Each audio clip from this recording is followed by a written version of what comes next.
வணக்கம். சற்று முன் கிடைக்கப்பெற்ற மிக முக்கியமான செய்தி ஒன்று வெளியாகி உள்ளது. நெஞ்சுவலி காரணமாக அமைச்சர் KN நேரு அவர்கள் அப்பல்லோ மருத்துவமனையில் அனுமதிக்கப்பட்டுள்ளார். கடந்த 2 நாட்களாக நடைபெற்ற சட்டமன்ற கூட்டத்தொடரில் கலந்து கொண்ட பிறகு அவருக்கு உடல்நிலை சரியில்லாமல் இருந்துள்ளது.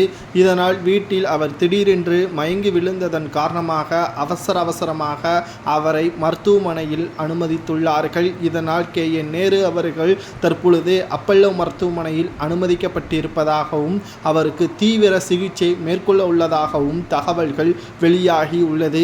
மேலும் முதல்வர் ஸ்டாலின் அவர்கள் அமைச்சர் KN நேரு அவர்களது உறவினர்களை தொடர்பு கொண்டு நலம் விசாரித்துள்ளார். இன்று இரவு அவர் நேரடியாக அப்பல்லோ மருத்துவமனைக்கு செல்ல உள்ளதாகவும் தகவல்கள் கிடைக்கப்பெற்றுள்ளது. குறிப்பாக 2026 சட்டமன்ற தேர்தலில் சில முக்கிய மாற்றங்கள் நிகழும் என்றும் அனைத்து அலுவலக பொறுப்புகளும் திமுக முக்கியமான நிர்வாகிகளை அழைத்து ஸ்டாலின் அவர்கள் ஆலோசனை ஒன்றை நடத்த உள்ளதாகவும் அதில் உதயநிதி ஸ்டாலின் அவர்கள் அடுத்த பொறுப்பை ஏற்பார் என்றும் இதனால் 2026 சட்டமன்ற தேர்தலில் தற்பொழுது இருக்கக்கூடிய மூத்த அமைச்சர்கள் அவர்களுக்கு வாய்ப்புகள் வழங்கப்படாது. அதாவது அதில் KN நேரு, பொன்முடி மற்றும் துரைமுருகன் இவர்களது பெயரும் இடம்பெற்றிருப்பதாகவும் தகவல்கள் வெளியாகியுள்ளது.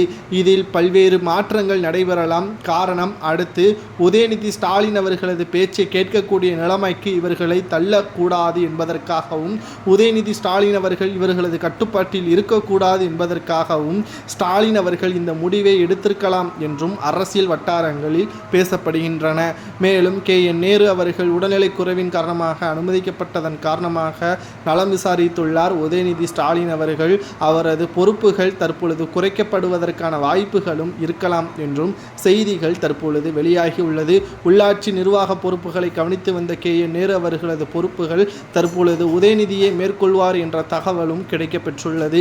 2026 சட்டமன்ற தேர்தலில் மிக முக்கியமான கவனங்கள் பெறக்கூடிய வகையில் வேட்பாளர்கள் தேர்வு செய்வார்கள் என்றும் இதனால் இளம் முக்கிய நிர்வாகிகளுக்கு வாய்ப்புகள் கிடைக்கப்படலாம் என்ற தகவலும் வெளியாகியுள்ளது. ஏனென்றால் வயது மூத்த நிர்வாகியே அமைச்சர்களையும் உதயநிதி கேள்வி கேட்க முடியாத காரணத்தினால்தான் இந்த மாற்றங்கள் நடக்கிறது என்றும் தகவல்கள் வெளியாகியுள்ளது. மேலும் அமைச்சர் துரைமுருகன் அவர்களை உதயநிதி ஸ்டாலின் அவர்கள் தற்பொழுது கையை கட்டி நிற்கக்கூடிய வகையில் அமைத்துவிட்டார். இனி அடுத்தடுத்து நடக்கக்கூடிய நகர்வுகள் அனைத்தும் உதயநிதிக்கு பாதகமாக வந்துவிடக்கூடாது என்பதற்காக ஸ்டாலின் அவர்கள் இந்த முடிவை எடுத்திருப்பதாக செய்திகள் வெளியாகியுள்ளது.